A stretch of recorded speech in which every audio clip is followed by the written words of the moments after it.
Hey guys, and welcome to askmark number 14. I hope you're all well. I hope you're having an awesome day so far. I was just thinking, this goes Friday, so happy Friday. It's the weekend. Yes. Yep. It is indeed. Nice, cool, right. Anyway, I've got to do the obvious. Mark, how are you today? I'm all right. It's raining. It stopped snowing and now it's just raining, which is a little bit more depressing. But otherwise, yeah, I'm all right. Cool. Yeah. Excellent. Yeah, I'm doing all right. Nice one. Also as well, before we start, I did a poll at the beginning of this week to see whether people wanted to have askmark on Instagram. Oh yeah. Now I know it won, but it kind of I don't know whether it timed out. Basically, Instagram has not given me the results. But I know, wonderful. That's nice. The last time I checked was like 96%. So that says yes. Oh, obviously. yeah. So yeah, that'll be hard to come back from. Yeah. That's like North Korean votes for the new leader kind of number. 96%. I think it's going to happen. Yeah. So hello to everyone that's watching this on Instagram. Welcome to askmark. If you obviously this is number 14. If you've never seen the show before, head over to our YouTube channel. That's where the other ones are as well. So yeah, head over to there. And that also means if you have questions, if you are watching this on Instagram, still use the hashtag, or you start using the hashtag askmark in our comments to this video to get your questions asked. Cool. I think that's yeah, that'll do. You're so good at this, Sean. That's why people keep coming back. They do, mate. Yeah, that'll do. The sheer enthusiasm. Yeah. Yeah, just cool. Right, question number 1 is from Stephen Jorgensen. Jorgen. Okay. Is that it? Jorgensen. Cool. I think so. The O with the circle, the circle with the line through it, I think that makes it a Yor. Cool. Well, Stephen. Hello, Stephen. Yeah, Stephen. He says, hi, Mark and Sean. I'm looking for a new dive computer, and it's a jungle. It certainly is. Yeah. Looking at the Sunto Eon Core or the Aqualon i770R. I'm an advanced open water diver at the time of obviously that he wrote the comment, and hopefully advanced nitrox later this year. Well, good luck with that. Hopefully you are. Which one would you go for? So they're both good dive computers. Good choices so far. Sunto Eon Core and the Aqualon i770 are both color screen dive computers, rechargeable batteries. They'll both do advanced nitrox. As far as differences between the two, the main ones are going to be the algorithm that they use. Ever so slightly different. You've got the Sunto RGBM. I think it's even the fused RGBM on the Eon Core, and the i770 is going to be on the Z+. Not a huge difference between the two, but ever so slight differences. The strap on the i770R is more of a NATO style strap, which is a bit nicer than the sort of silicone rubbery traditional watch style strap of the Eon Core. They both have Bluetooth, they both talk to your phone, they both talk to transmitters as far as I'm aware. Yeah, either or. I mean, one thing, just to throw a spanner in the works for you, is that Aqualung are bringing out a new dive computer called the i330R, I think it's got on the end of it, which is a slightly smaller version of the 770, color screen, all that kind of stuff. I'm not sure when that's available. I think it's close to like May, June time this year. Just as a consideration, but that doesn't have wireless air transmission, and it doesn't have a few other features. It's like a light version of the 770.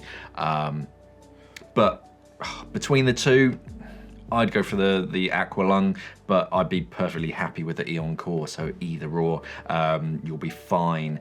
Yeah, because they're both color screen, they're both rechargeable, they both have a 3-button user interface. They both do nitrox up to like 100%.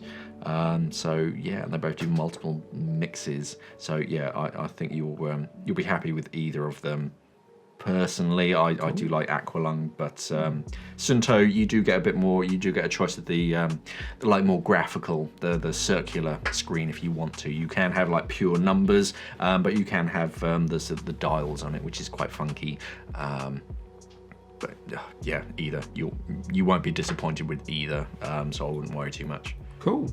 With the newer version coming out, would that lower the price of the older version, or is it just like it's like this? But it's slightly different. It. Yeah, because it's more of a hybrid between the i300C and the 770. Okay. Let me just get the specs up. New for 2021. Of course, they're not going to promise a date, but I doubt it's going to change the price of the 770. This is great TV. I know. As I'm just kind of like reading through sort of information and features. No, I mean it doesn't even have a price yet. Cool. Because it still hasn't been officially released. Cool. Awesome. If you're watching this, you got any suggestions? Throw them in the comments. The more the merrier. Personally, I'd go for the Terek, but I say that to everything. Oh, what fins do you want? Oh, just buy the Terek. Yeah.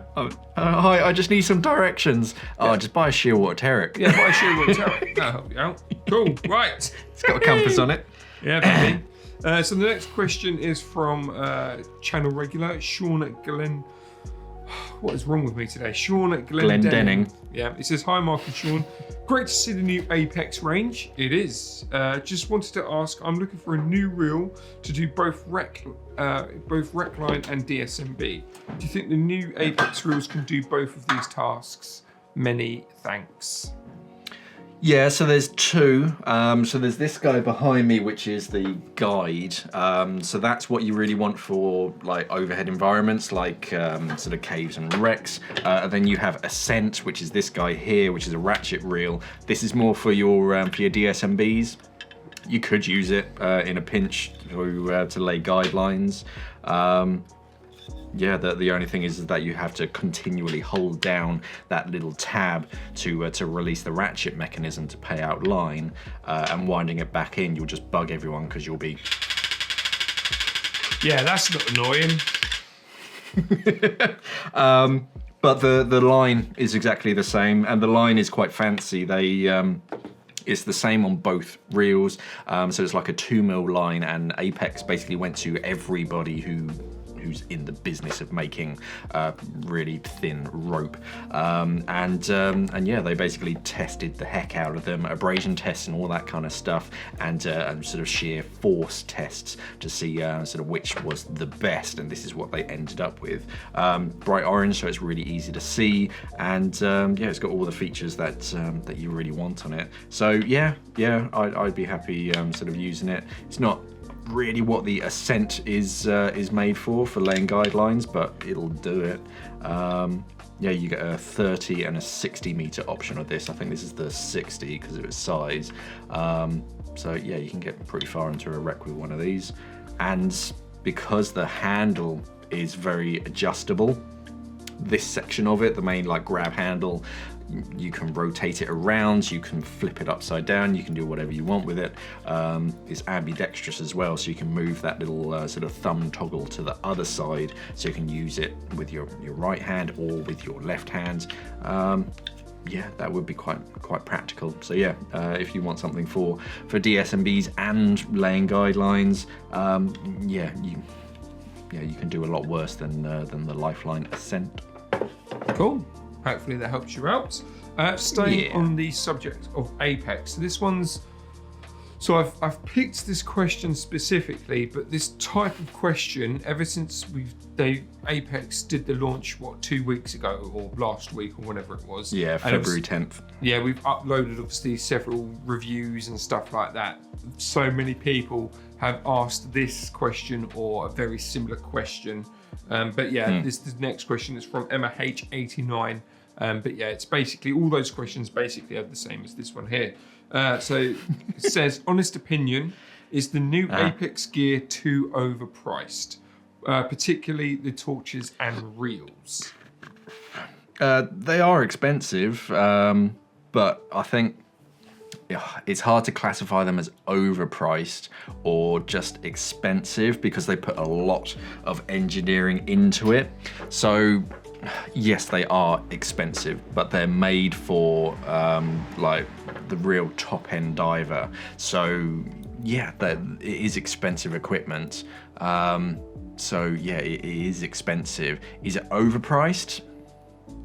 Maybe a bit, but there's always a thing with a lot of Apex equipment where it'll start off at the recommended retail price, and because everyone online just continually just sort of whittles down the price, it ends up settling at a lower price. So yeah, there's probably some of that kind of factored into it. They know that a lot of the online dealers are just going to whittle down the price, so actually it's going to be not cheaper, but well, yeah, obviously cheaper, but it's not going to make it a cheap reel, but it's going to settle it at a sensible amount. So overpriced, not really, because what you're getting in there is a lot of very clever engineering and very sort of well manufactured gear designed for like real top tier divers. Is it expensive? Yes. There's no ifs and buts about it. When I get the equipment, I'm not told the price. It's just, here's the gear, here's what it does. It's only when it actually hits the website that I actually find out how expensive it is, and you're like, oh, okay, I'll look after it in the future.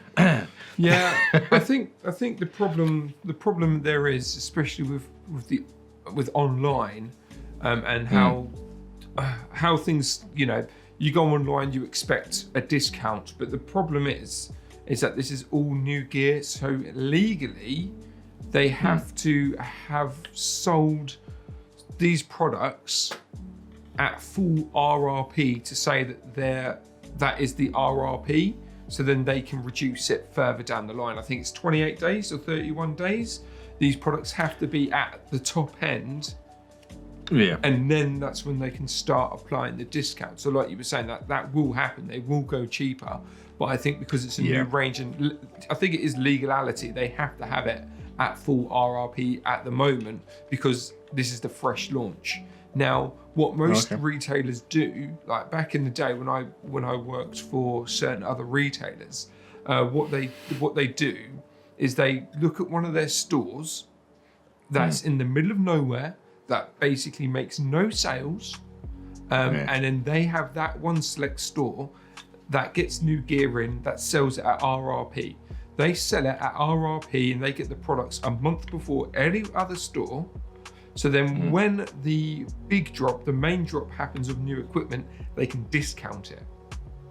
Okay. Yeah, that's a sneaky, or that used to be the way. So you'd have one store where it'd be like, right, so it was at this set price for a month here.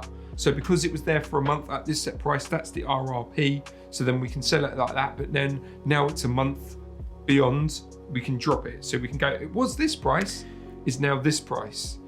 So yeah, because you can't do that around like Black Friday. You just like the day before Black Friday, you just put everything up to RRP and then give people 50% off. I think that's technically illegal. That is. Amazon depending on where you are, obviously. So many times.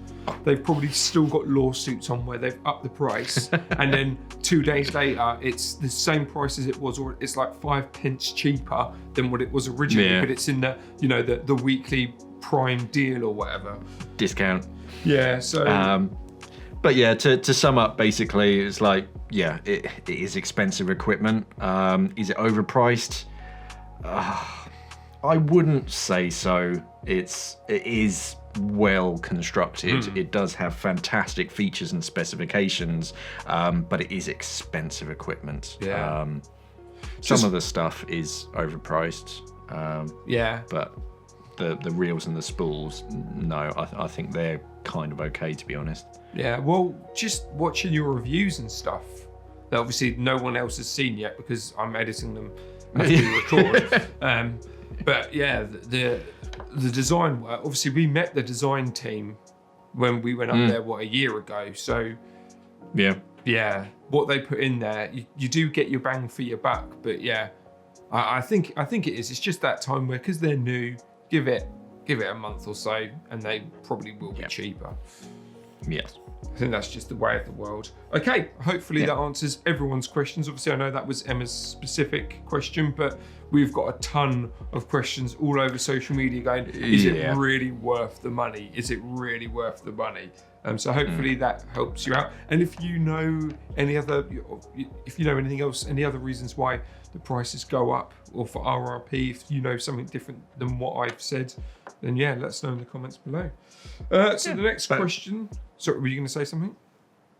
I was just going to say, if you really want to find out if something is overpriced, then the trick is to buy it from simplyscuba.com, and then when it arrives, see if it kind of suits you. If it doesn't, just send it back to us. We'll give you a refund. If not, keep it. I think we need to have a no refund policy. So many people do that on eBay. It's like no refunds. But just spend if only we could. Yeah, no refunds. Sorry, mate. Cool. Right, so next question is from Chris O. Could you discuss kids and scuba diving? Specifically, what age is appropriate for them to learn to dive? And why do different agencies have different age requirements?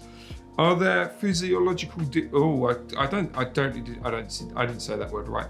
Are there You did, physiologically. Sweet.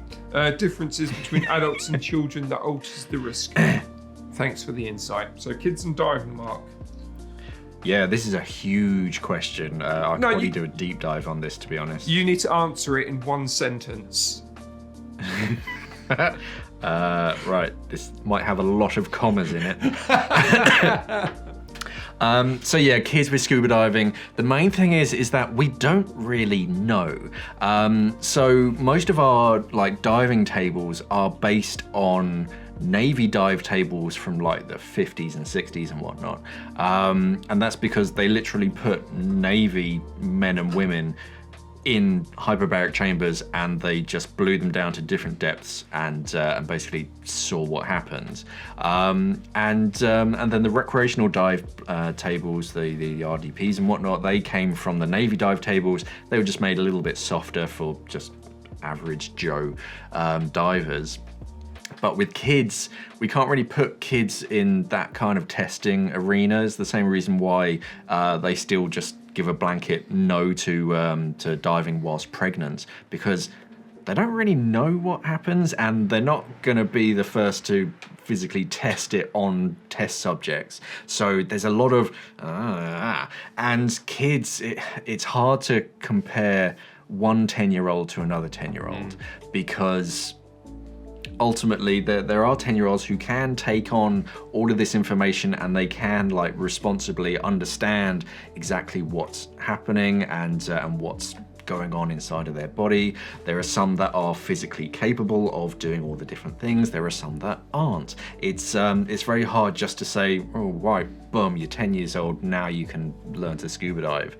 And that's why the different training agencies they do have mixed results, because no one really wants to be like the training agency that says, yeah, you can dive at 6 years old and you can get a full certification down at 80 meters or whatever it is, and then something bad happens. So at the moment, the average tends to be around the 10 years old, but it's very much up to the instructor and the parent as well. When you sign up a very young child, we usually have that discussion just to make sure that you're both sort of happy with it. And then whilst you're going through the training, the instructor will just kind of cut it short if the kid isn't really showing that they're taking it on board and they're not going to be safe, because we don't want to be the ones to say, yeah, little Timmy is perfectly fine when he's not. So there will be that conversation with kids. Are there physiological differences between adults and children that alters the risk? Back to the sort of first things. Yeah, there are physiological differences. The main one that we used to say is that lung development isn't 100% by the time they're by the time they reach adolescence.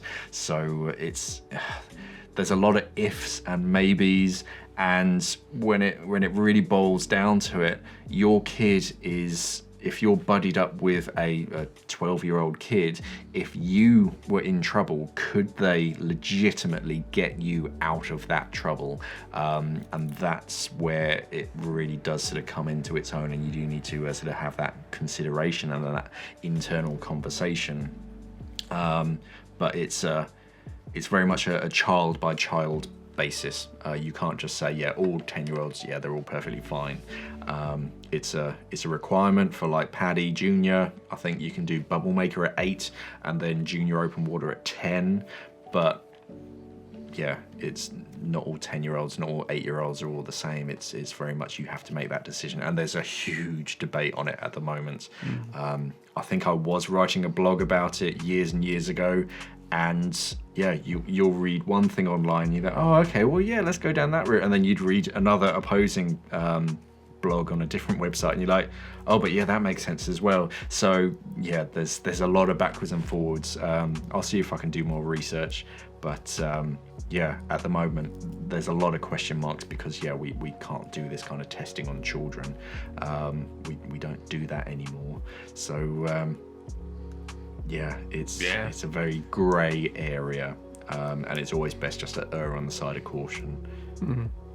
Yeah, that makes sense. Yeah, it's a tough subject, and yeah, you can go either way with different children, but ultimately it's up to the child and the parents. Because I mean, I've taught kids who really didn't want to learn how to scuba dive. It was just because mum and dad learned how to scuba dive, and you get the kid alone and you just have a real grown-up conversation with them. And I was like, oh, dude, do you want to sort of do this course? And he was just like, no. I was like, oh, okay, good man, let's get you out of this wetsuit. It's just, yeah, he really didn't want to go on the dive, but because mum was there saying, oh yeah, and sort of getting all the gear on him, and yeah, I was like, okay, mum, you wait over here, and we'll sort of go for the dive. And yeah, having a chat with the child, and kid really didn't want to do it. So and hats off to him for sort of admitting to it to a stranger.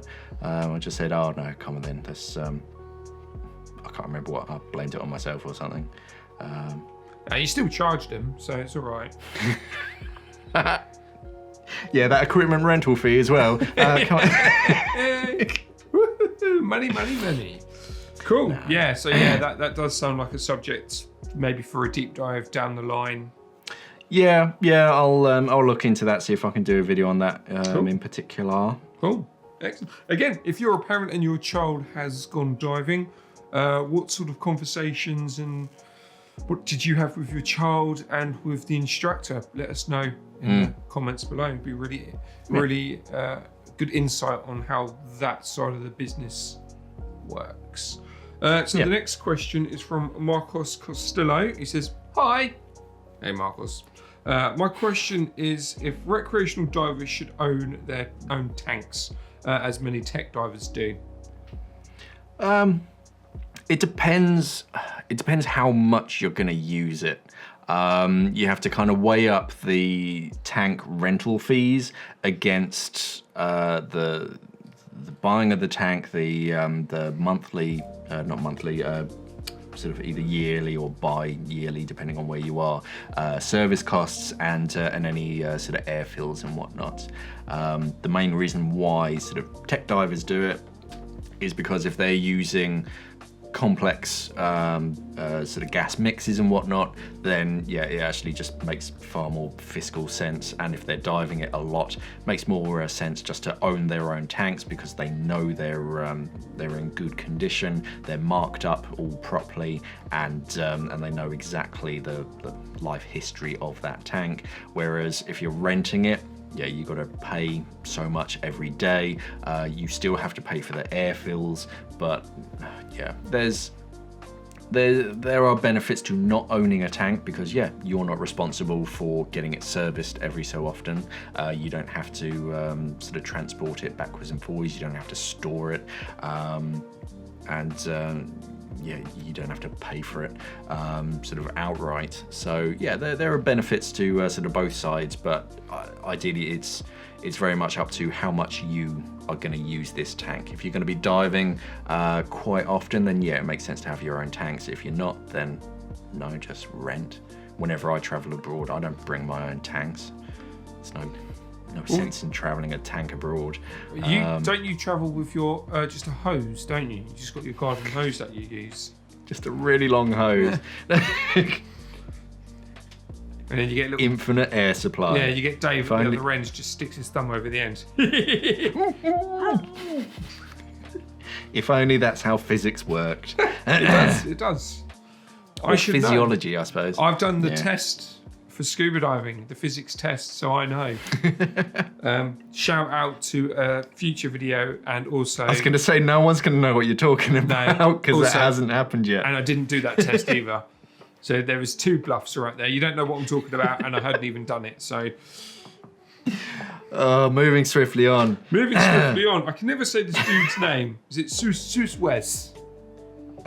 Suez. Suez. Yeah, Suez. Channel regular. Right, so he says, preferred method of selling or getting rid of gear you no longer use. My BCD doesn't fit any longer, as I've lost about 20, I'm guessing maybe pounds. He just put 20, maybe 20 quid. $20. He mentions pounds later. Okay, so he's lost £20 mountain biking. Congratulations. Well done. Cool. I don't like this next line. I threw the bike out. That's £20 gone because scuba diving is the superior sport. Yeah, it is. I like this guy. Yeah, but you don't lose £20 scuba diving. In fact, you probably gain weight. Whoa. But then you take it off your weight belt after you dive. Anyway, let's get back to the question. Seriously though, he says seriously though. Yeah. No, that's another line. Seriously though, there's not a market in my area for scuba diving, so selling via Craigslist is a non-option. Should I just get? Should I just go to the closest, I don't know why I said closet then, closest dive centre and see if they'd like it for class rentals. Thanks in advance. Unless Sean is butthurt from his bike, from the bike comment, he doesn't choose my question. Ha! I chose it. I mean, you're wrong, but that's a very good question. So old equipment. Yeah, I mean, people did used to sort of bring in old gear for at the dive centre for us to use as rental equipment, and it does make our life a lot easier because we do have to pay for that equipment, and it does get used a lot. So yeah, it's definitely an option. Craigslist and whatnot. You can usually go on the dive forums and whatnot. There's quite a few online and Facebook as well. But yeah, if you don't want to physically ship things, then yeah, you just say sort of collection only. You might live in the middle of nowhere, which no one is going to travel to. In which case, yeah, that probably isn't an option for you. But yeah, you can just pop to your local dive centre. They'll probably be not quite happy, but they'll accept it if they were like the dive centre that I used to work for, because yeah, it's always nice to have like a little sort of extra thing. Otherwise, they can dispose of it properly. If it's in full working order, then yeah, they might even sort of try and sell it secondhand. Makes sense. But yeah. Yeah, we had plenty of people bring in their old gear and just go, oh, do you want this? And we're like, oh, yes, thank you. I think one of my cylinders is actually one of them. Yeah. Nice. See, if you had a mountain bike, you got rid of that easily.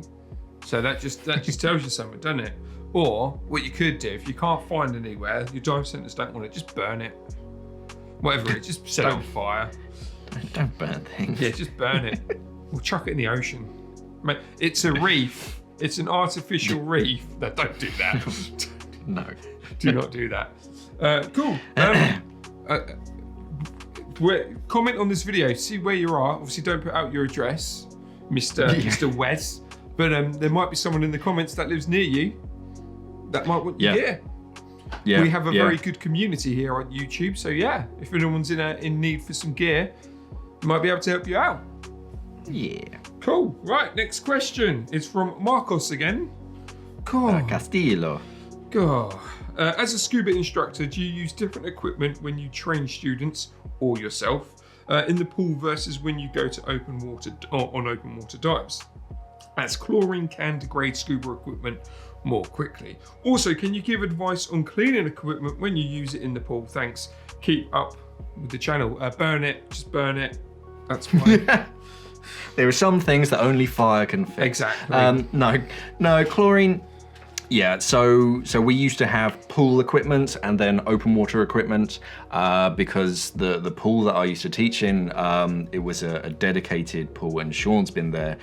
It was warm. It's like 30 degrees Celsius in the water. It's because I weed in it. Nice and warm. Yeah. And then when we were teaching in open water, of course it's England, so it's cold water. So we did have separate equipment for open water and confined water. And we didn't want any of the contaminants, the algae in the stuff from open water being brought back to the pool room and then into our nice clean pool. So yeah, we did use different equipment, but not so different that the students wouldn't recognize it. It's they'd be jacket style BCDs in both, and the regulators would be reasonably similar. But yeah, we would use a different equipment. And also, I mean, the main reason why is that when you deal with certain manufacturers, they have school like deals. So if you buy 10 BCDs of a range of sizes as school equipment, then you get it at a greatly discounted rate because they want you to be teaching students in their equipment, because the students see, oh, it's such and such brand, oh, maybe I'll buy this one. I actually get signed off. And it's a lot cheaper for us to buy in bulk. So yeah, we would have that sort of equipment. How we dealt with chlorine, a dunk tank in the pool room with fresh water that gets changed about once. Oh no! Now with COVID, there's new guidelines. I can't remember them. When I was there, we did that as well. Just to let you know. Yeah. So we just had we had a big tub full of fresh water, and then after you get out, you drain the water from the inside of the BCD, you dunk it in the tank, give it a good soak, and then you sort of hang it up to dry. Whereas now with COVID and everything, you have to use a certain solution to make sure it kills all of the nasties. I did a video for Scuba Diver magazine, so that's probably still on their website. But I'll pop that up. That's just popped up. Just send me the link and I'll put it up there. Okay, cool. And because it's communicable equipment, you do have to keep it sort of really clean and sterilize things between uses. But yeah, as long as you're sort of washing it down with fresh water, that's usually okay, because a lot of the fabrics that they use and the dyes that they use, they actually resist chlorine nowadays. So yeah, they know that BCDs and stuff are being used in chlorinated pools, but it is still important just to make sure you wash it down between uses. Cool. Yeah. Or just burn it. Just burn it. Just burn it. Single-use BCD. Single-use BCD. That's all you need. Don't have to worry about code then, do that? So the last question is from, is it Mauro Grassa? Mauro Grassa. What happens to the X-Deep regulator? Any news on its possible release? They're still making it. They are kind of ramping up the the sort of the marketing of it. You're seeing quite a few people have the regulator and they're testing it out. It's what I was talking about it earlier, wasn't I, Sean? The NX 700. It's really catchy. LS200 regulator. Yeah, it's really catchy. I don't think I've heard of a confirmed release date. I don't know whether they're still going through testing and whatnot. You'll probably find what they're trying to do is they're also trying to make as many as possible so that they can ship it to sort of everyone, so everyone can buy it. They're not doing a PlayStation 5 where they make like 10 of them and then no one can get hold of them. They're probably trying to build up some stockpiles and make sure that the regulators are working. I don't know.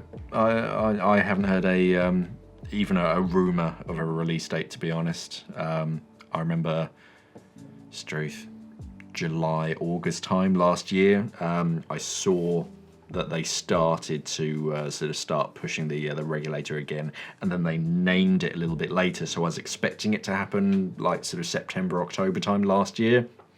That didn't happen.